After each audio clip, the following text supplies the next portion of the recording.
Nelson Mandela, South Africa's first black president and a global symbol of the struggle against apartheid.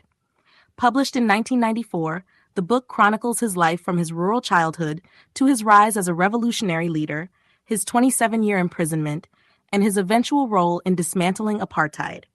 It is a story of resilience, sacrifice, and the triumph of justice over oppression. Early life and education.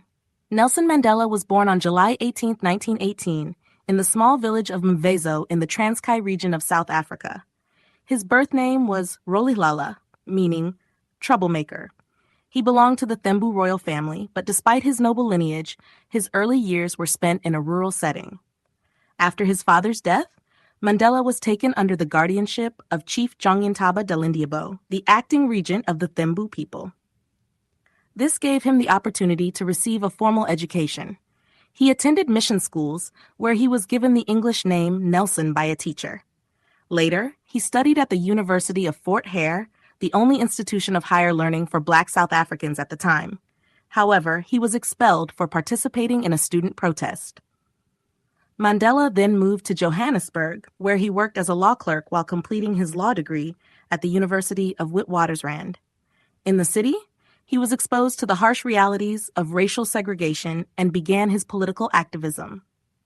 Joining the African National Congress, ANC, in 1944, Mandela joined the African National Congress, ANC, and co-founded its Youth League, advocating for a more radical approach to ending racial discrimination.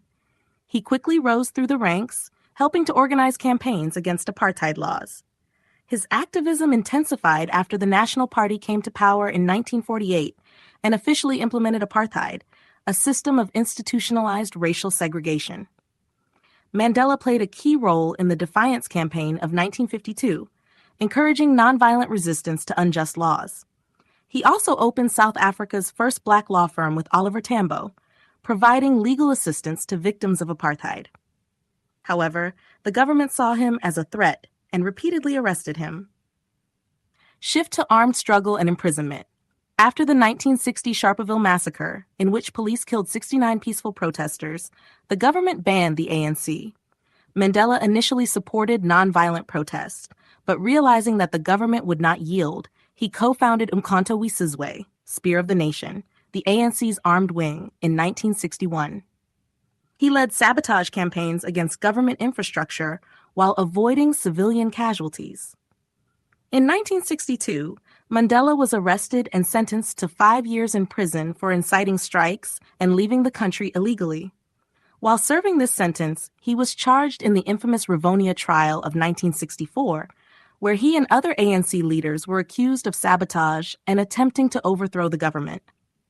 Facing a possible death sentence, Mandela delivered his famous speech, "I have walked a long road to freedom.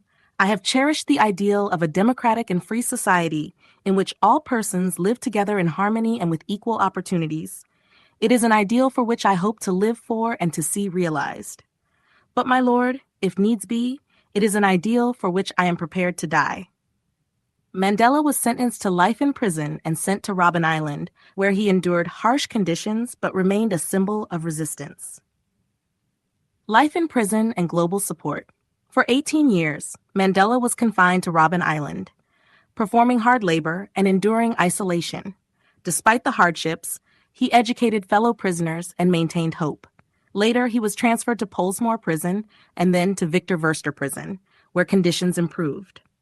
Throughout his imprisonment, global pressure mounted against the apartheid regime. The Free Nelson Mandela campaign gained momentum worldwide, and economic sanctions were imposed on South Africa. As the country faced internal unrest and international condemnation, the government realized apartheid was unsustainable. Release and end of apartheid. On February 11, 1990, after 27 years behind bars, Nelson Mandela was released. His release marked the beginning of negotiations to dismantle apartheid. He worked alongside President F.W. de Klerk to transition South Africa into a democracy. Despite tensions, Mandela advocated for reconciliation rather than revenge. In 1993, Mandela and de Klerk were awarded the Nobel Peace Prize for their efforts. The following year, in South Africa's first democratic elections, Mandela was elected as the country's first black president. Presidency and legacy. As president, 1994 to 1999, Mandela focused on national unity, economic development, and healing the wounds of apartheid. He established the Truth and Reconciliation Commission, TRC, to address past injustices and promoted forgiveness over retribution. After stepping down, Mandela remained a global advocate for peace, education, and human rights. He founded the Nelson Mandela Foundation, championing social causes. His birthday, July 18th, became Mandela Day, encouraging acts of kindness worldwide. Conclusion. Long Walk to Freedom is more than a personal story. It is a testament to the power of perseverance, forgiveness, and justice. Mandela's journey from a rural boy to a revolutionary